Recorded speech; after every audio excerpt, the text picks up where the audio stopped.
University మంచి భవిష్యత్తు కోసం తెలుగు విద్యార్థులు ఇష్టపడే యూనివర్సిటీ. కాల్ 9059052378 9059052379.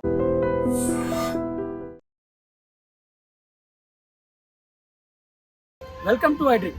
నేను మీ నాగేంద్ర చారి. నేను ఇప్పుడు ఒక ఇన్స్పైరింగ్ ఉమెన్ని పరిచయం చేయబోతున్నాను.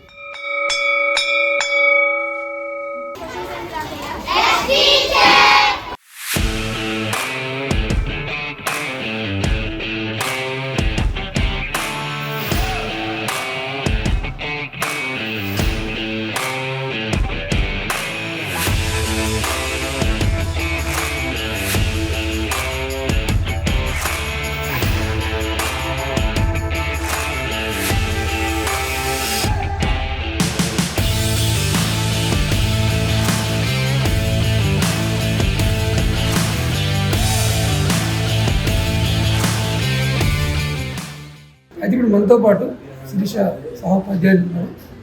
ఈ పాఠశాల నుంచి ఈ పాఠశాలకు శిరీష అడుగు పెట్టిన తర్వాత పాఠశాల రూపురేఖలు మారిపోయాయి, పేరు మారిపోతున్నది. స్వయంగా సీఎం గారి దృష్టి కూడా ఈ స్కూల్ వెళ్ళింది. వాళ్ళు చాలా సంతోషంగా ఉన్నట్టు చెప్తున్నారు. ఈ శిరీష ఈ యొక్క గ్రూప్ 1 ర్యాంక్ రావడం పట్ల వారి ఎలా ఉందో వారి అభిప్రాయం తెలుసుకున్నారు.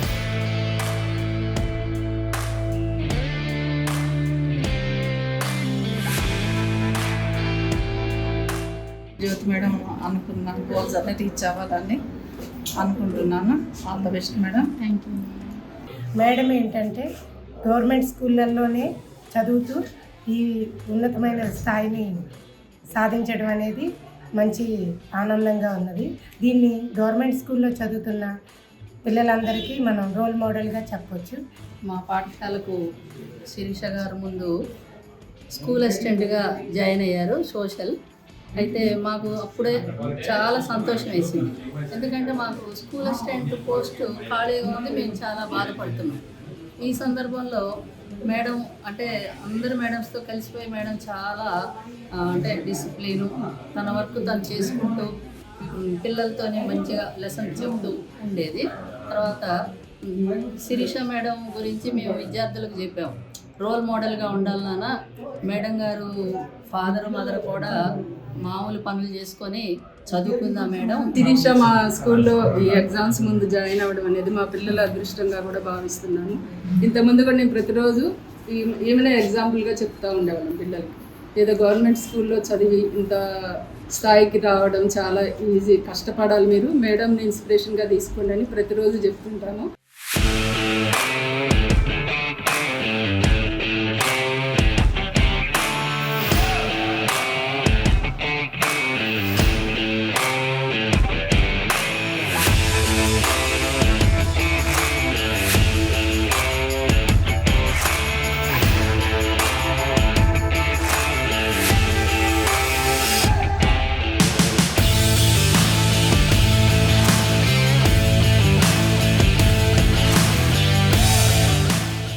అయితే మనం ఇప్పుడు చూస్తున్న ఈ యొక్క లేడీ జంగం జ్యోతి శిరీష.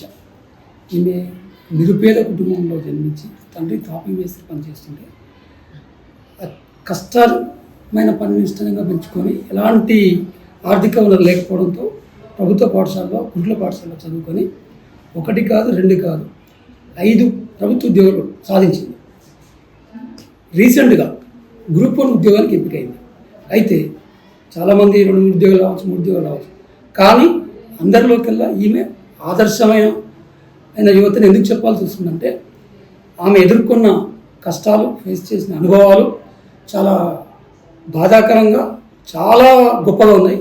అవి ఏంటి, ఎదురైన అనుభవాలు ఏంటి, అవన్నీ తెలుసుకునే ప్రయత్నం చేద్దాం. నమస్తే మేడం. మేడం, మొదటగా మీకు కంగ్రాచులేషన్స్. చాలా కష్టపడి మీరు ఫుట్బాల్ సాధించారు. ఏంటంటే మీ బ్యాక్గ్రౌండ్ ఏంటి, ఈ స్థాయికి రావడానికి ఎలా ఎటువంటి ఫేస్ చేయాలి? నా పేరు జంగం జ్యోతి శిరీష అండి. ఇటీవల ప్రకటించిన గ్రూప్ 1 ఫలితాలలో నాకు 604వ ర్యాంక్ రావడం జరిగింది. సో నా ఫ్యామిలీ బ్యాక్గ్రౌండ్ వచ్చేసి మా నాన్నగారు టాపీ పని చేస్తుంటారు, మా అమ్మ వ్యవసాయ కూలి పనికి వెళ్తుంది. నాకు ఒక చెల్లి, తన పేరు స్పందన. తను డిగ్రీ కంప్లీట్ చేసింది, ఇప్పుడు ఎస్ఎస్సి ప్రిపేర్ అవుతుంది. సో నేను ఎలా ఇన్ని విజయాలు సాధించానంటే, నేను ఇన్ని విజయాలు సాధించడానికి కూడా ముఖ్యమైన కారణం ఏంటంటే, నాకు ఎప్పుడు కూడా మా అమ్మ నాన్న సపోర్ట్ అనేది బలంగా ఉంది. సో వాళ్ళిద్దరు చదువుకోకపోయినా సరే వాళ్ళ చదువు విలువ బాగా తెలుసు కాబట్టి వాళ్ళలాగా మేము కష్టపడకూడదు, వాళ్ళలాగా మేము ఎండ్లో కూలి పనులు వెళ్ళకూడదు, వాళ్ళలాగా మేము ఇబ్బందులు పడకూడదు, వీళ్ళు మంచిగా ఉండాలి, వీళ్ళు మంచిగా బ్రతకాలి, ఉన్నతంగా ఉండాలని ఎన్ని ఇబ్బందులు ఉన్నా, ఎన్ని ఆర్థిక పరిస్థితులు సమస్యలు ఉన్నా, ఎన్ని అవమానాలు ఉన్నా, ఎన్ని చెప్పినా కానీ ఎప్పుడూ నన్ను కానీ మా చెల్లెలు కానీ ఎప్పుడు ప్రోత్సహిస్తూ చదివించారు. సో ఇంత నేను సాధించడానికి ముఖ్యమైన కారణం మా అమ్మ నాన్న. అయితే తోటి వారంతా ప్రైవేట్ స్కూల్కి వెళ్తుంటారు, మీరు గవర్నమెంట్ స్కూల్కి ఇంట్లో పాఠశాలకు కారణం? అంతే అండి, నేను గవర్నమెంట్ స్కూల్కే ఎందుకు వెళ్ళాను అంటే, సో మాకు ప్రైవేట్ స్కూల్లో చదివించేంత మా అమ్మ నాన్నకి స్తోమత లేదు. సో నేను 1 to 5th ప్రైవేట్ స్కూల్లోనే చదివాను, సెయింట్ ఆన్స్ ఇంగ్లీష్ మీడియం స్కూల్లో మా ఊర్లోనే. అది ఇంగ్లీష్ మీడియం స్కూల్ అయినా నాకు ఫీజు లేదు. ఎందుకు అంటే అది మా ఊర్లో పెట్టిన ఒక క్యాథలిక్ చర్చ్ వాళ్ళు డొనేషన్ ద్వారా నేను అందులో చదివాను. సో అందులో నాకు మనీ ప్రాబ్లం అంతా ఏం రాదు. తర్వాత ఏమైందంటే ఇక ఉన్నత చదువులకు వెళ్ళాలి కాబట్టి నాకు డబ్బులు లేవు అని ఆ టైంలోనే గురుకులాల గురించి తెలియడంతో మా నాన్నగారు గురుకుల ఎంట్రన్స్ ఎగ్జామ్ రాయించారు. అందులో సీట్ రావడంతో నేను social welfare residential school Pakabanda బజార్లో 6th నుంచి 10th వరకు చదువుకున్నాను. తర్వాత 10th అయిపోయిన తర్వాత నేను ఇక్కడ మధు జూనియర్ కాలేజ్లో ఇంటర్ పూర్తి చేశాను. ఇంటర్ పూర్తి చేసిన వెంటనే టీటీసీ రాశాను. గవర్నమెంట్ రైట్లో సీట్ వచ్చింది గవర్నమెంట్ కాలేజ్లో. సో ఫ్రీ సీట్ రావటం, మంచి ర్యాంక్ రావడంతో మా డిస్టిక్లోనే గవర్నమెంట్ ఇన్స్టిట్యూషన్లో వచ్చింది. సో అక్కడ నుంచే నాకు కొంచెం కాంపిటేటివ్గా నేను ఎదుర్కోవటం, అంటే అంతమందిలో పోటీ పడి రావడంతో నాకు కొంచెం కాన్ఫిడెన్స్ అనేది క్రియేట్ అయింది. సో అందులో చేస్తూనే అది కంప్లీట్ అయిపోయిన తర్వాత నేను ఓపెన్ డిగ్రీ చేయాల్సి వచ్చింది. ఓపెన్ డిగ్రీ చేశాను. ఓపెన్ డిగ్రీ అయిన వెంటనే నేను మళ్ళీ బీఈడీ ఎంట్రన్స్ ఎగ్జామ్ రాశాను. నాకు బీఈడీ ఎంట్రన్స్ ఎగ్జామ్లో స్టేట్ 24th ర్యాంక్ రావడంతో నాకు ఉస్మానియా యూనివర్సిటీ క్యాంపస్లో సీట్ వచ్చింది. యూనివర్సిటీ కాలేజ్ ఆఫ్ ఎడ్యుకేషన్లో అక్కడ నేను నా బీఈడీ పూర్తి చేసుకున్నాను. అక్కడ పూర్తి చేసుకున్న తర్వాత పీజీ సోషియాలజీ నిజాం కాలేజ్లో, అక్కడ కూడా మంచి ర్యాంక్ రావడంతో నిజాం కాలేజ్లో సీట్ వచ్చింది. అక్కడ పీజీ కంప్లీట్ చేశాను. అన్నిటికంటే ముఖ్యంగా నేను ఇన్ని విజయాలు నాకు రావడానికి ముఖ్యమైన కారణం ఏంటంటే తెలంగాణ ఎస్సీ స్టడీ సర్కిల్, అది బంజారా హిల్స్లో హైదరాబాద్లో నేను ఎంట్రన్స్ ఎగ్జామ్ రాశాను దానికి. సో చాలామంది చెప్తారు అది చాలా పెద్ద ఇన్స్టిట్యూషన్ రా, అక్కడ ఎగ్జామ్ రాయాలంటే ఆల్రెడీ 2-3 years ప్రిపరేషన్ ఉన్న వాళ్ళు రాస్తేనే ఆ గవర్నమెంట్ సీట్ వస్తుంది, అంత మంచి ఇన్స్టిట్యూషన్ దానికి. సో మరి నువ్వేం చదవలేదు కదా, నీకు రాదు అని చెప్పి చాలామంది నన్ను అన్నారు. సో నేను వాళ్ళు నన్ను అన్న మాటని నేను ఎక్కువ ఛాలెంజ్గా తీసుకొని నేను ఎన్సీఆర్టీ బుక్స్ అన్నీ 6th to 10th 10 daysలో notes prepare చేసుకొని దాన్ని 6th to 10th నేను రాసుకున్న నోట్స్ని పదే చదువుకున్నాను. ఆ నాలెడ్జ్తోనే వెళ్ళి అంతకుముందు నేను బీఈడీకి కానీ టీటీసీ అప్పుడు కాంపిటేటివ్ ఎగ్జామ్స్ ఉన్న నాలెడ్జ్తోనే నేను రాయగానే నాకు స్టడీ సర్కిల్లో సీట్ రావడం జరిగింది. స్టడీ సర్కిల్లో సీట్ వచ్చింది, అది నా లైఫ్ని మార్చేసింది. సో స్టడీ సర్కిల్లో యూపీఎస్సీ కోచింగ్ కోసమని వెళ్ళాను. సో వెళ్ళగానే 2 months ఓన్లీ ఫర్ డెడికేటెడ్గా 2 months యూపీఎస్సీకి చదివిన తర్వాత అప్పుడే టెట్ నోటిఫికేషన్స్, అప్పుడే డిఎస్సి నోటిఫికేషన్ ఇస్తారు అని అనగానే నేను 2 months చదివిన దాన్ని షిఫ్ట్ అయిపోయాను. ఫస్ట్ ఏదో ఒక జాబ్ రావాలి, తర్వాత యూపీఎస్సీకి చదవదామని షిఫ్ట్ అయ్యాను. సో టెట్ అయిపోయింది, మళ్ళీ తర్వాత డిఎస్సి వేస్తారని చెప్పి కొంచెం ఆలస్యం అయ్యేసరికి నేను టైం వేస్ట్ చేస్తున్నాను అనే ఒక ఫీలింగ్ వచ్చింది. ఆ టైంలోనే వరుసగా గ్రూప్ 1, 2, 3, 4 అనేవన్నీ విడుదలయ్యాయి. సో మనం why not I can try to groups అని అనిపించింది. సో అప్పుడు మళ్ళీ డిఎస్సి వైపు నుంచి ఇటు వచ్చేసింది. సో ఇటు వచ్చి ఇది చదువుతున్న టైంలో మళ్ళీ గురుకులాలు, మళ్ళీ డిఎస్సి పట్టాయి. సో నేను నా టైం షెడ్యూల్ని ఎలా ప్రిపేర్ చేసుకున్నానంటే డే మొత్తంలో ఒక 3 hours డిఎస్సి గురుకులకు సంబంధించిన పెడగాగి సబ్జెక్ట్స్ వాటికి పెట్టుకొని ఈ టైం మొత్తం కూడా గ్రూప్స్కి చేస్తే నాది ఆల్రెడీ సోషల్ సబ్జెక్టే కాబట్టి సో నాకు సోషల్ నాలెడ్జ్ ఎక్కువ అవుతుంది, వ్యాస్ట్ అవుతుంది.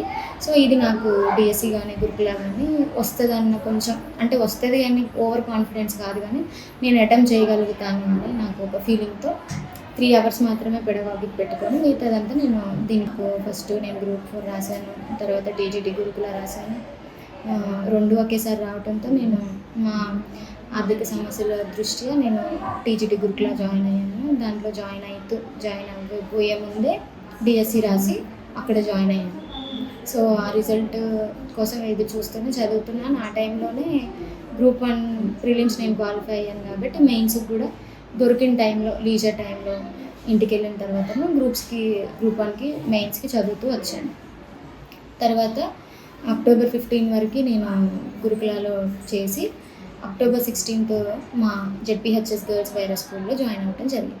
ఇక్కడ జాయిన్ అయిన 16th జాయిన్ అయిన 21 నుంచి నాకు mains exams groups exams start అయ్యాయి. నేను మేడం పర్మిషన్, మా హెచ్ఓ మేడం పర్మిషన్తో, మేడం నేను ఇలా రాస్తున్నానంటే మేడం కూడా నన్ను బాగా ఎంకరేజ్ చేసి వెళ్ళమ్మా రాయి అని చెప్పి లెటర్ రాసి వెళ్ళాను. సో వెళ్ళాను. రాసే టయానికి నాకు ఫీవర్ రావటం జరిగింది. సో ఆ టైంలో అంత సివియర్ పెయిన్స్తో రాయటం అవసరమా అని అనిపించింది. కానీ కొంచెం ఒక టైప్ రిస్క్ చేసి రాశాను. సో ఇన్ని మార్క్స్ వస్తాయని అనుకోలేదు. కాకపోతే కాన్ఫిడెంట్గానే ఉన్నాను. రాసిన దాని వరకు అయితే నేను పర్లేదు, బాగానే రాశాను అని అనిపించింది. సో రిజల్ట్ వచ్చినప్పుడు నాకు 450.5 మార్క్స్ రావటం జరిగింది. ఓవరాల్ ర్యాంక్ 604, మల్టీ జోన్ 1 ర్యాంక్లో 159th rank, category wise out of 45లో 25th ర్యాంక్, కేటగిరీ విమెన్లో 7th ర్యాంక్ రావడం జరిగింది. అయితే మీరు టీటీసీ చేశారు, మళ్ళీ బీఈడీ చేశారు. ఎస్. ఓకే. స్టడీ సర్కిల్ పోయిన తర్వాత యూపీఎస్సీ ఎగ్జామ్ కోసం ప్రిపేర్ అయ్యడానికి వెళ్ళారు. కానీ ఆర్థిక పరిస్థితి దృష్ట్యా ఉద్యోగం కావాలి, ఉద్యోగం కోసం మళ్ళీ కాంపిటేటివ్ ఎగ్జామ్కి వచ్చారు. కాంపిటేటివ్ ఎగ్జామ్ రాశారు. రిజల్ట్ రాకముందుకే మళ్ళీ మీ లక్ష్యాన్ని మాత్రం వదులుకోకుండా మళ్ళీ దీనికి ట్రై చేశారు, దీనికి ట్రై చేశారు. అంటే ఇంత ప్రెజర్, ఇంత కష్టపడుతున్నప్పుడు మీకు హెల్త్ బాగా సహకరించింది? సార్ నాకు హెల్త్ ఇష్యూస్ ఉన్నది మాట వాస్తవమే. సో నాకు హెల్త్ ఇష్యూస్ ఉన్నా నేను ఎలా ఓవర్కమ్ అయ్యాను, ఎలా చదువుకున్నాను అంటే దానికి కారణం ఏంటంటే నేను హెల్త్ ఇష్యూస్ బాగాలేనప్పుడు నా పరిస్థితులే నన్ను ఎక్కువగా మోటివేట్ చేశాను. సో నేను ఎప్పుడైనా లో అవ్వగానే నాకు వెంటనే నాకు మా అమ్మ నాన్న పరిస్థితి, తర్వాత నా పరిస్థితి, నేను ఫ్యూచర్లో ఎలా ఉండాలి, నేను ఆర్థికంగా లేకపోతే నన్ను ఎవరు చూసుకుంటారు. సో నాకు నేనే ఇండిపెండెంట్ ఉమెన్గా అవ్వాలని అనుకున్నాను. సో నాకు నేనే హెల్ప్ఫుల్గా ఉండాలి, నన్ను నేనే చూసుకోగలగాలి. నేను ఇంకొకరి మీద డిపెండ్ అయ్యి వాళ్ళు నన్ను చూసుకునే పరిస్థితి నేను తెచ్చుకోకూడదు. సో మా అమ్మ నాన్న ఉన్న పరిస్థితులు, సో నాకు అవన్నీ గుర్తు రావడంతో సో ఎలా చదివానంటే, ఇప్పుడు మా ఫ్రెండ్స్ చదువుతూ ఉండేవారు నా పక్కన. సో వాళ్ళు నార్మల్ పీపుల్, వాళ్ళు చదువుతున్నా వాళ్ళతో పాటు చదివేదాన్ని. వాళ్ళకంటే 1 గంట ఎక్కువే చదివేదాన్ని. సో ఎంత పెయిన్ ఉన్నా సరే, ఆ టైంలో బాధ ఉన్నా, ఎన్ని నొప్పులు ఉన్నా సరే వాళ్ళకి కాంపిటేటివ్గా చదివేదాన్ని. వాళ్ళకంటే 1 గంట ఇంక ఎక్స్ట్రానే చదివేదాన్ని. సో ఏమో తెలీదు, నేను రాసే టైంకి ఏమవుతుందో తెలియదు, నేను కష్టపడాలని చెప్పి అనుకుని ఈ విధంగా నేను ఓవర్కమ్ అయ్యాను. ఆరోగ్యం వేధిస్తున్నా అధిగమించి నా పరిస్థితిలో నన్ను స్ట్రాంగ్గా చేశాయి. అయితే ఈ అమ్మా నాన్న పాత్ర అసలు వెలకట్టలేనిది. వాళ్ళు మీకు కంపల్సరీ ఉన్నారు. వీరు కాక మీకు ఎవరైనా సపోర్ట్ చేసిన వాళ్ళు, ఉన్న వాళ్ళు ఆర్థికంగా కానీ లేదంటే మానసికంగా కానీ మోటివేట్ చేసిన వాళ్ళు చాలామంది ఉన్నారండి. నాకు మా అమ్మ నాన్న కాకుండా ఫ్యామిలీలో నాకు బాగా సపోర్ట్ చేసింది మా మామయ్య, మా అత్తయ్య. సో మా మామయ్య స్కూల్ అసిస్టెంట్, ఇంగ్లీష్ టీచర్గా కొన్నిజర్ల స్కూల్లో వర్క్ చేస్తున్నారు. సో మా అమ్మ నాన్న తర్వాత నన్ను ఎక్కువగా సపోర్ట్ చేసింది మా మామయ్య. సో నేను ఇంకొక విధంగా మోటివేట్ అయ్యింది, మా మామయ్య కూడా ఏం లేకుండానే చదివి స్కూల్ అసిస్టెంట్. మా అత్తయ్య కూడాను, తను కూడా గ్రూప్ 2లో ఏసీటీఓగా వర్క్ చేస్తున్నారు. సో వాళ్ళు చేయగలిగినప్పుడు నేను ఎందుకు చేయలేను అని అనిపించింది. సో అలాగే ఫ్యామిలీ పరంగా కాకుండా కూడా ఫ్రెండ్స్లో కూడా నాకు చాలామంది హెల్ప్ చేసిన వాళ్ళు ఉన్నారు. సో మా స్టడీ సర్కిల్లో నాకు చాలామంది ఫ్రెండ్స్ ఉన్నారు. సో మాదొక బ్యాచ్ ఉండేది, 7 అలా మెంబర్స్ ఉండేది మా గ్రూపు. అందులో నాకు రాజేష్ అనే ఒక ఫ్రెండ్ ఉండేవాడు. తను ఎప్పుడూ హెల్ప్ చేస్తూ ఉండేవాడు, నోట్స్ ప్రకారం అయినా సరే. ఇంకా వనజ, రాకేష్ అని ఇంకా చాలామంది ఉన్నారు, సుకిషన్, నరేష్, వీళ్ళంతా మేమంతా ఒక టీం అన్నమాట. సో మా టీం ఏంటంటే మేము ఒకరికొకరు సపోర్ట్ చేసుకుంటూ, ఒకరి నోట్స్లో ఒకరు షేర్ చేసుకుంటూ వచ్చాం. మీకు డిఎస్సిలో ఓపెన్ కేటగిరీలో మంచి ర్యాంక్ మీరు కోరుకున్న స్కూల్ వచ్చేది. కొంచెం బయలుదేరి మారుమూల ప్రాంతం, తర్వాత స్కూల్ కొంతమందిలో మేడం, తర్వాత దట్టు ఓన్లీ బాలికల స్కూల్. Yes sir. ఈ బాలికల స్కూల్ ఎంచుకోవడానికి కారణం? Yes sir. ఎందుకు ఎంచుకున్నా అంటే నాకు గురుకుల టీజీటీలో కూడా మంచి మార్క్స్ వచ్చాయి, డిఎస్సిలో కూడా సోషల్లో ఓపెన్లోకి వెళ్ళిపోయాను నేను. సో నేను ఎందుకు పర్టికులర్గా గర్ల్స్ స్కూల్లో తీసుకున్నానంటే నాకు అంటే నేను ఒక అమ్మాయిని. సో మనం ఎలా ఉంటుందంటే సమాజంలో ఒక ఆడపిల్ల ఎదుగుతూ కనిపించినప్పుడు వెంటనే అరే ఈ అమ్మాయికి పెద్దదవుతుంది కదా పెళ్లి చేయ అనే ఆలోచన పేరెంట్స్కి రాకపోయినా చుట్టూ ఉన్న వాళ్ళు గుర్తు చేస్తారన్నమాట. చుట్టాలల్లో ఎవరైనా వచ్చినా అరే నీకు ఇద్దరు ఆడపిల్లే కదా ఒకళ్ళకి చేసేరాదని ఈజీగా ఒక మాట అనేస్తారు. సో ఆ మాట అన్నప్పుడు ఏమవుతుంది అని అంటే లేని ఆలోచనలు కూడా క్రియేట్ అవుతాయి. సో ఇప్పుడు అలాంటి ఇప్పుడు మా అమ్మ నాన్నకి మేమిద్దరం ఆడపిల్లము. సో ఇప్పుడు 25 సంవత్సరాలు వచ్చినాయి ఇద్దరికి, మరి ఎందుకు నువ్వు ఇంకా పెళ్లి చేయట్లేదు చేయమని చాలామంది అడిగారు. ఊర్లో కూడా చుట్టాలలో కూడా అన్నవాళ్ళు ఉన్నారు మ్యారేజ్ చేసుకో అని చెప్పి. కానీ మా డాడీ కూర్చోబెట్టి మాట్లాడారు నాతో మా చెల్లితో, నాన్న ఇట్లా అందరు అడుగుతున్నారు, మరి మీరు మంచిగా చదువుకుంటా అంటేనేమో చదివిస్తాం, లేదు నాన్న మేము చదువుకోలేము మరి అని చెప్తే మరి మేము మ్యారేజెస్కైనా చూసుకుంటామని చెప్పారు. సో అలా అడిగి దొరికిన పేరెంట్స్ నాకు దొరకటం నేను చాలా అదృష్టంగా ఫీల్ అవుతున్నాను. సో నేను చెప్పాను, నేను మా చెల్లి లేదు డాడీ మేము కంపల్సరీ జాబ్ తెచ్చుకున్నాకే మ్యారేజ్ చేసుకుంటాం అని చెప్పి నేను మా డాడీకి నేను మా చెల్లి ప్రామిస్ చేశాను. అలాగే చేశాను. ఇప్పుడు మా చెల్లి కూడా అలానే చేస్తుందని నేను ఫీల్ అవుతున్నాను. సో నేను వైఐటికి గర్ల్స్ స్కూల్ సో నేను ఎలాగైతే ముందుకు వచ్చాను, ఇప్పుడు స్కూళ్ళల్లో కొంచెం వాళ్ళకంటే నేను కొంచెమే పెద్దగా కనిపిస్తాను. అంటే నా ఏజ్ వాళ్ళకి ఏజ్ కొంచెం సిమిలర్గా ఉంటాయి. సో నేను ఒక అక్కలాగా అలాగ అనిపిస్తాను. సో నేను ఎందుకు పెట్టుకున్నా అంటే నేను వాళ్ళతో ఎక్కువ ర్యాపో క్రియేట్ చేసుకోగలను. వేరే టీచర్స్గా అంటే నేను కొంచెం ఎక్కువ ర్యాపో క్రియేట్ చేసుకోగలను. అరే ఈమె ఇంత చిన్న వయసులోనే టీచర్ అయినప్పుడు నేను ఎందుకు అవ్వలేను, నేను ఎందుకు సక్సెస్ సాధించలేను. సో నన్ను చూసైనా లేకపోతే అంటే వాళ్ళకి ఆ ఫీలింగ్ కలగాలి. సో గవర్నమెంట్ స్కూల్స్ అంటే కొంచెం పిల్లలు కొంచెం తక్కువ ఉన్నా సో వాళ్ళు చదవాలి అనే మోటివేషన్ క్రియేట్ అవుతుంది. వాళ్ళని నేను ఎంపవర్ చేయాలి, అమ్మాయిని బాగా ఎంపవర్ చేయాలి, చదవాలని చెప్పాలి. సో వాళ్ళు రాంగ్ ట్రాక్లో వెళ్ళకూడదు, వాళ్ళని గుర్తు చేస్తూ ఉండాలి అని చెప్పే ఉద్దేశంతో నేను గర్ల్స్ స్కూల్ తీసుకున్నాను. ఓకే మేడం, మీ సక్సెస్ స్టోరీ ఏ రకంగా చూసినా ఆదర్శం ఉంటుందని ప్రతి ఒక్కరికి, ప్రతి పిల్లలకి, తల్లిదండ్రులకు కూడా. అయితే ఈ సందర్భంగా మీరు యువతకు కానీ ఇప్పుడు చదువుకున్న పిల్లలకు కానీ ఏం సందేశం ఇవ్వాలని అనుకుంటున్నాను అంటే నాకు అబ్దుల్ కలాం క్వైట్స్లో నాకు ఇన్స్పైరింగ్గా నాకు పర్సనల్గా నాకు చాలా ఇష్టమైన వ్యక్తి ఎవరంటే అబ్దుల్ కలాం గారు. సో ఆయన మాటల్లో నాకు ఒక క్వైట్ అంటే చాలా ఇష్టం. If you want to shine like a sun first burn like a sun. నువ్వు సూర్యుడిలా ప్రకాశించాలి అంటే ఫస్ట్ సూర్యుడిలాగా వెలగాలి. సో అలా వెలగాలంటే నువ్వు చాలా కష్టపడాలి.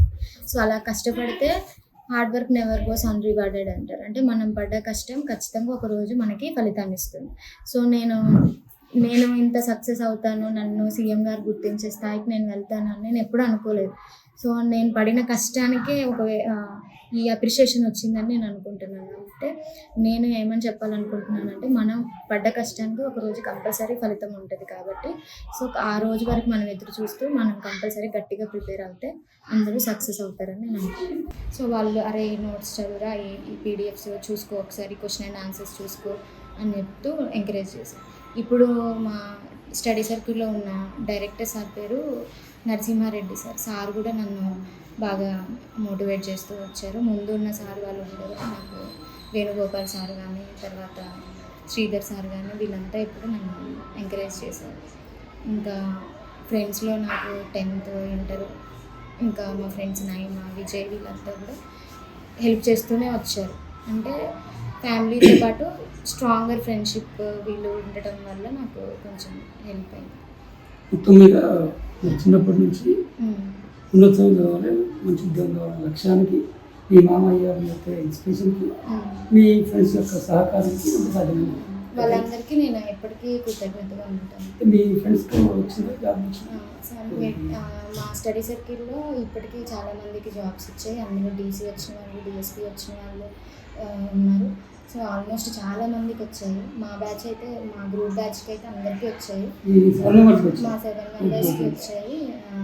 నాకు చాలా ప్రౌడ్గా ఉంది. మా ఫ్రెండ్స్లో 2 టీసీ 2 డిఎస్పీలు ఇంకా మంచి ర్యాంక్స్ నాలాగా ర్యాంక్స్ వచ్చిన వాళ్ళు.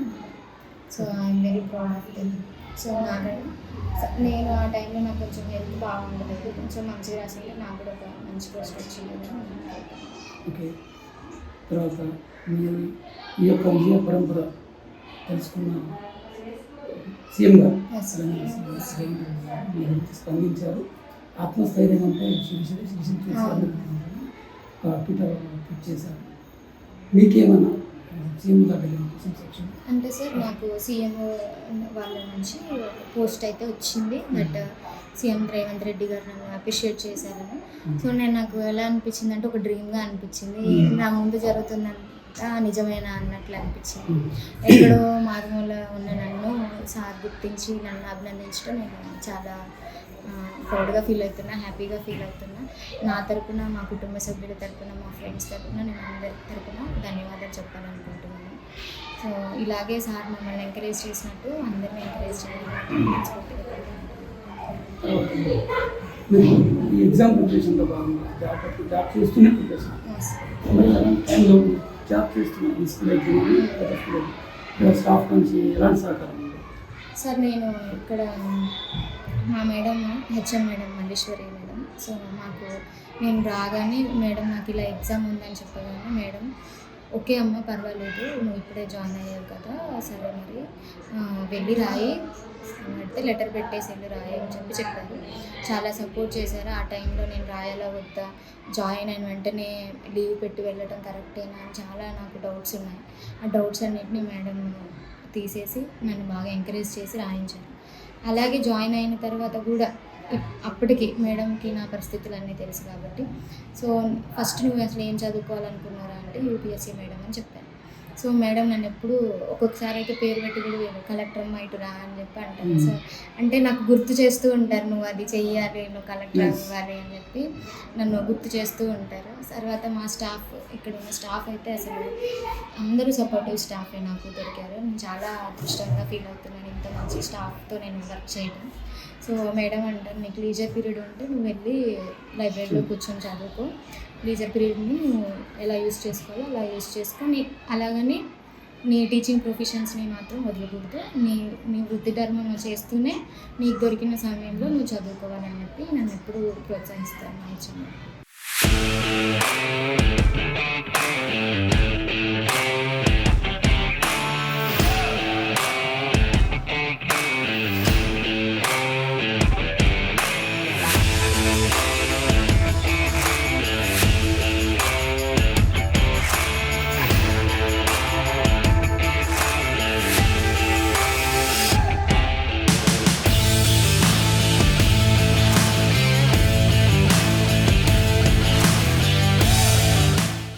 అయితే ఎంతోమంది తమ ఇల్లు బాగాలేవని, లేకపోతే సౌకర్యాలు లేవు, వసతులు లేవు అని చెప్పి చదువుకోలేకపోయిన రకరకాల సాకులు చెప్తారు. కానీ మన శిరీష మాత్రం ఇంట్లో, ఈ రేకుల ఇంట్లోనే, ఇక్కడే ఈ ఇంట్లోనే చదువుకొని ఈ స్థాయికి వచ్చింది. ఈ ఇంట్లోనే ఆడుకునేది. ఆమె కోరిక తన తల్లిదండ్రులని మంచి బంగాళం ఉంచాలి, కార్లో తిప్పాలని.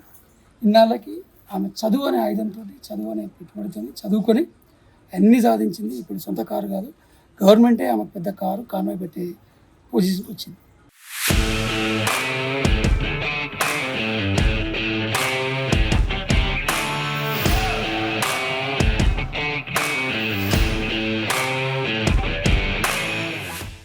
మనం ప్రస్తుతం శిరీష గారి అమ్మానాన్న దగ్గర ఉన్నాం. వారి యొక్క అనుభవాలు ఏంటి, వారి జీవిత పాఠాలు ఏంటి, శిరీషని ఈ స్థాయికి తీసుకొచ్చేందుకు వాళ్ళు పడ్డ కష్టాలు ఏంటో వాళ్ళని తెలుసుకుంటాం. నమస్తే అండి. నమస్తే అండి. సార్, ఇప్పుడు ఈ యొక్క కూతురు పెద్ద స్థాయిలో ఉద్యోగం సాధించింది. అయితే ఆమె ఎదుర్కొన్న కష్టాలు అయితే బాధలు అయితే దాదాపుగా ఎవరు అంత ఇదిగా ఎదుర్కోలేని తెలుస్తుంది. మీరు ఎలా పెంచారు, మీరు ఏం చేస్తారు, ఇప్పుడు మీరు ఏమనుకుంటున్నారు? నా పేరు పౌల్ అండి, పుట్టపల్లి గ్రామం. మధు కాలేజీలో వేరాలో మతగారింటి దగ్గర అనుకుంటూ అక్కడ మధు కాలేజీలో ఇంటర్మీడియట్ చేసింది. తర్వాతలో డైట్ కాలేజీలో సీట్ వచ్చింది తమ టీటీసీ. ఇక్కడ వేరే నుండే మళ్ళీ టీటీసీ కూడా కంప్లీట్ చేసింది. ఒక డిగ్రీ చేసింది. తర్వాతలో పీఈడీ చేసింది హైదరాబాద్. పీజీ చేసింది. స్టడీ సర్కిల్ సీట్ వస్తే అక్కడ స్టడీ సర్కిల్లో చదువుకుంటూ కోచింగ్ తీసుకుంటూ ఈ 2 సంవత్సరాలు కోచింగ్ తీసుకుంటూ ఈ జాబ్ సంపాదించడం జరిగింది. అయితే తనకు చిన్నప్పటి నుంచి ప్రైవేట్ స్కూల్కి వెళ్ళి ఇంట్లో పాఠశాల డబ్బులు లేకండి, చాలా మేము ఆర్థికంగా చాలా ఇబ్బంది పడ్డాము. డబ్బులు లేవండి, కూలి పని చేసుకుని బతికోవాలి. మేము ఇద్దరం కూడా, అమ్మాయి కూడా చాలా ఇబ్బందులు పడుకుని చదివించాం. చదివినా కానీ అమ్మాయి కూడా ఫస్ట్ నుంచి కూడా చదువు మీద బాగా ఇంట్రెస్ట్ ఉండేది, చదవాలనేది పట్టుదల బాగా ఉండేది. ఆ పట్టుదలతోటి ఈ జాబులు సంపాదించడం జరిగింది. ఆర్థికంగా అయితే చాలా ఇబ్బంది పడి మేము ప్రైవేట్ చదివిలేకపోయాము. మాకు అమ్మాయి ఈ జాబు ఫస్ట్ నుంచి కూడా ఇబ్బందులు పడుకుంటా మా బాధలు కూడా తెలుసుకొని మా తల్లిదండ్రులని మంచిగా పేరు తేవాలన్న ఆశతోటి ఇవాళ మా పేరు నిలబెట్టిందండి మా పాప. 5 జాబులు సంపాదించింది మా అమ్మాయి. ఫస్ట్ గ్రూప్ 4 వచ్చింది, తర్వాత గురుకుల టీచర్ వచ్చింది, తర్వాత స్కూల్ అసిస్టెంట్ వచ్చింది, తర్వాత ఈ అంగన్వాడీ సూపర్వైజర్ వచ్చింది. మొన్న గ్రూప్ 1లో ర్యాంక్ వచ్చిందండి. ఈ ర్యాంక్ వచ్చినందుకు మాకు చాలా సంతోషంగా ఉంది. ఇటువంటి పాప ఉండడానికి మేము చాలా గర్వపడుతున్నాము, చాలా సంతోషిస్తున్నాము. మా కుటుంబ సభ్యులు కూడా, మా బావమరిది అయితేమి, మా చెల్లెలు అయితేమి, మా అత్తగారు అయితేమి చాలా సహాయం చేశారు మా పాపకు కానీ మాకు కానీ. వాళ్ళు చేయబట్టి ఈ స్థాయిలో నిలబడి మా పాపని నిలబెట్టేసాం. మీరు ఊహించరా అండి మీ పాప గ్రూప్? లేదండి, చాలా కష్టపడదు. మేము ఈ 4 జాబులు వస్తే ఈ స్కూల్ అసిస్టెంట్ చాలా నీకు చాలా ఇబ్బందులు పడతాను వద్దని కూడా అన్నాం. లేడు అడి నేను ఖచ్చితంగా రాయాలి, ఎగ్జామ్ రావాల్సిందని సంపాదించింది. నాకు కలెక్టర్ కావాలనే ఆశ మా పాపకి చాలా బాగా ఉన్నదండి. కలెక్టర్ కావాలనేది మా అక్క వరకు కూడా అయిద్దని కూడా మేము ఆశిస్తున్నాం మా పాపని. మీ పాప సాధించిన విజయానికి స్వయంగా తెలంగాణ సీఎం రేవంత్ రెడ్డి గారు స్పందించారు. ఆమె లాంటి ఆత్మస్థైర్యం, ఆమెను చూసి అందరూ ఆదర్శంగా నిలవాలని చెప్పేసి యువతకి, విద్యార్థులకి ఆయన ఒక సందేశాన్ని ఇచ్చారు. ఈ విషయం మీకు తెలుసా? మనం మేము పేపర్లో చూసామండి. రేవంత్ రెడ్డి గారు మా పాప ఈ పేదింటి అమ్మాయిని మమ్మల్ని ఇంత గుర్తు పెట్టుకొని మా పాపకి కృతజ్ఞతలు చెప్పినందుకు ఆయనకి ధన్యవాదాలు చెప్పి తెలియజేస్తున్నాను. సీఎం గారు ఈ స్థితిలో ఉన్న మమ్మల్ని గుర్తుపెట్టుకొని ఈ పేపర్ కూడా మళ్ళీ ఇచ్చారు ఆయన గారు. చాలా సంతోషంగా ఉంది. ముఖ్యమంత్రి గారికి మా కృతజ్ఞతలు తెలియపరుస్తున్నాను. ఒక ముఖ్యమంత్రి మీ పాప చూసి మీ గురించి ఒక మీ బిడ్డగా చాలా గర్వంగా, చాలా సంతోషంగా ఉందండి. ముఖ్యమంత్రి గారు ఈ పాపని అభినందించినందుకు మాకు చాలా. అయితే పలువురు శిరీష సాధించిన విద్యార్థి ఎట్లా సంతోషంగా మరో పాప ఉంది. పాప ఏం చేస్తుంది? పాప డిగ్రీ అయిపోయిందండి, ఎస్ఎస్సికి ప్రిపేర్ అవుతుంది. చిన్న పాప కూడా ఇదే జాబ్ సంపాదిస్తుంది మా ఆశ. స్టాఫ్ సెలక్షన్ కమిషనర్కి ఎన్నికైద్దని మేము ఆలోచిస్తున్నాము. అయిద్దని కూడా మాకు నమ్మకం ఉంది. పాప నాకు ఇద్దరు అమ్మాయిలైనా కానీ ఏనాడు కూడా నేను కూలి పని చేసుకుంటూ కూడా నాకు ఇద్దరు బిడ్డలే, కొడుకు లేరనే లోటు ఎప్పుడనేది లేదు. నాకు ఆడపిల్లగాలే నా కొడుకులు అనుకున్నా. నేను కొడుకులైనా కానీ బిడ్డలైనా కానీ ఆడపిల్లగాలైనా కానీ చదివిస్తే మట్టుకి ఏ స్థాయికైనా వెళ్తారనేది మాకు రుజువు చేసింది మా పాప. ఇంతకాడికి అవసరం లేదు. కొడుకులైనా బిడ్డలైనా కానీ ఏదైనా సాధించలేస్తారు. బిడ్డలని నాకు ఏనాడు కూడా ఆధారపడలేదు. నేను వీళ్ళే నాకు కొడుకులు అనుకున్నా. అదే ప్రకారంగా నా బిడ్డ ఈ జాబులు సంపాదించి కొడుకుల కాడికి ఎక్కువ ఆనందపరిచింది నన్ను. అయితే మీరు తాపీ పని చేసుకుంటూ పిల్లల్ని ఉన్న చదువు ఇచ్చారు. ఎవరైనా మిమ్మల్ని ఎందుకని ఆడపిల్లలే అన్న చాలా మంది ఉన్నారండి. ఆడపిల్లగాళ్ళు, ఇద్దరు ఆడపిల్లగాళ్ళని చదివిస్తున్నారు పెళ్ళిళ్ళు చేయకుండా. ఈ ఆడపిల్లగాళ్ళని ఎందుకు చదివించేది? వాళ్ళకి గవర్నమెంట్ జాబులు ఏడొస్తాయి. గవర్నమెంట్ జాబులు రావడం అనేది అంత ఇది కాదు, ఆషామాష కాదు. అన్నోళ్ళు చాలామంది ఉన్నారు, పెళ్లి చేయమని అన్నోళ్ళు కూడా చాలామంది ఉన్నారు మా ఊళ్ళో కానీ మా బంధువులలో కానీ. అయినా కానీ మేము ఒకటే కోరుకున్నాం. నా బిడ్డలని ఇద్దరం కూర్చోబెట్టి కూడా మాట్లాడాము. మేము నాన్న నీకు పెళ్లి చేస్తాం, మరి తర్వాత చెల్లి చేద్దాం అనుకుంటే డాడీ మేము ఇద్దరం కూడా గవర్నమెంట్ జాబ్ వచ్చిన సంవత్సరం తర్వాతలో పెళ్ళి అనేది మాట్లాడదాం డాడీ. గవర్నమెంట్ జాబు ఖచ్చితంగా మేము సాధించి తీరుతామని కూడా చెప్పారు నాకు పిల్లలు. అదే మాట ప్రకారం నా బిడ్డ 1 సంవత్సరంలో 5 జాబులు కొట్టడం అనేది జరిగిందండి. పెద్ద అమ్మాయి, చిన్న అమ్మాయి కూడా జాబ్ కొట్టిద్దని మా ఆశ. కొట్టిద్ది అనేది మేము భావిస్తున్నాం. మొత్తం మీద మీకు మీరు వాళ్ళకి భరోసా కల్పించారు, మీరు చదువుకోండి జాబ్ కొట్టండి. వాళ్ళు మీ మాట విలువించారు, చదువుకున్నారు, జాబ్ సాధించారు. అంతే. చాలా సంతోషిస్తున్నాం మేము. మా పాప 5 జాబులు సంపాదించడం అనేది ఈ చుట్టుపక్కల కూడా ఎవరు సాధించిన వాళ్ళు కూడా లేరండి. మగపిల్లగాళ్ళు అనేవాళ్ళు కూడా సాధించిన వాళ్ళు లేరు. ఆడపిల్లగాళ్ళైనా కానీ చదివేయాలి. ప్రతి ఒక్క తల్లిదండ్రులు కూడా ఆడపిల్లగాళ్ళని చదివకుండా ఉండవద్దు. ఇదే రోజు మా పాపను చూసి ప్రతి ఒక్క తల్లిదండ్రులు కూడా ఆడపిల్లగాళ్ళైనా చదివేయాలి. శిరీష విజయంలో నాన్న ప్రధాన పాత్ర అయితే అంతకు తీసిపోని విధంగా తన తల్లి పాత్ర కూడా ఎంతో విలువలేనిది. ఆ యొక్క తల్లి అనుభూతి ఎలా ఉంది, బిడ్డ విజయాన్ని చూసి ఎలా ఫీల్ అవుతుంది తెలుసుకునే ప్రయత్నం చేద్దాం. మా పాపకి జాబ్ వచ్చినందుకు చాలా గర్వంగా ఉంది. చిన్నప్పటి నుంచి కూడా మేము చాలా ఇబ్బందులు పడుకుంటూ చాలా అంటే చాలా కష్టాలు పడుకుంటూ పెంచి మాకు సపోర్ట్గా మా అమ్మ నాన్న మా తమ్ముడు ఇలా మా మరదలు ఇలా అందరూ సపోర్ట్గా నిల్చొని మేము పడిపోయిన స్థితిలో ఉన్నప్పుడు వాళ్ళు మాకు చెయ్యి అందించి నా పిల్లల్ని ముందుకు నడిపించారు. చాలామంది మమ్మల్ని అవమానించారు. అలాంటి స్థితిలో కూడా మేము నిలబడి మా పిల్లలను కూడా ముందుకి వెనక్కి లాక్కుండా మేమున్నాం అంటే వాళ్ళకి ధైర్యం చెప్పి మేము చదివించడం జరిగింది. ఇప్పుడు మేము చదివించిన తర్వాత వాళ్ళు మా పేరు నిలబెట్టి వాళ్ళు మాకు జాబ్ తెప్పించినందుకు మాకు చాలా అంటే చాలా గర్వంగా ఉంది. సంతోషంగా మాటలు రావట్లేదు, ఏం చెప్పాలో కూడా తెలియట్లేదు. అంత ఆనందంగా ఉంది మాకు. ఎందుకంటే మాకేం అవసరం లేదు, ఈ జన్మకి చాలు. ముందుగా మా తాతయ్య, మా అమ్మమ్మ, మా నాన్న, మా అమ్మ, మా చిన్నమ్మ అండ్ మా మామయ్య, మా అత్తయ్య. సో వీళ్ళంతా నా స్ట్రెంగ్త్. సో వీళ్ళే నాకు ధైర్యం ఇచ్చారు. సో వీళ్ళు లేకపోతే నేను ఇన్ని సాధించేదాన్ని కాదేమో. సో వీళ్ళే నేను ఎంత లోపల ఎన్ని సాధించాలనుకున్నా మనకి కూడా ఎమోషనల్ సపోర్ట్ ఒకటి అనేది కావాలి. సో నేను ఫిజికల్గా వీక్ ఉన్న టైంలో కూడా మెంటల్లీ స్ట్రాంగ్ ఉండటానికి కారణం మా ఫ్యామిలీ మెంబర్స్. మరి ముఖ్యంగా మా అమ్మ నాన్న, మా మామయ్య ఎప్పుడు నాకు ఎంకరేజ్ చేస్తూనే వచ్చారు. సో అందరికీ థ్యాంక్స్. సంవత్సరం పిల్ల కాడ నుంచి నా కాడ పెరిగింది. ఈ అమ్మాయి అంటే నాకు చాలా ఇష్టం. అందరి కాడికి ఎక్కువ కూడా పిల్లల్ని ఎక్కువ చదివిలేదు. మా బాబు చదువు బట్టి ఈ పిల్లలందరినీ ఎవరిని ఆడుంచాలో ఆడుంచుతుండో, ఒక దారి నడిపిస్తుండో. ఇందుకు అమ్మాయి కూడా కోడలు కూడా బాగా సహకరించింది పిల్లల్ని. శిరీష అక్క కూతురు అయినప్పటికీ కూడా మా అందరికేమో స్పెషలే. చదువు విషయంలో కానీ అన్ని విషయాల్లో మాకు ఏమంటే చాలా ఇష్టం. ముందు అన్నయ్య అయితే బాగా ప్రోత్సహిస్తాడు. ఎవరినైనా పిల్లలు చదువుతున్నారంటే మాత్రం ఇన్ని జాబులు రావడానికి ఫస్ట్ కారణం అన్నయ్య తర్వాతనే ఎవరైనా. అంతే, ఇంత హ్యాపీగా ఉంది ఇంక జాబ్ రావటం.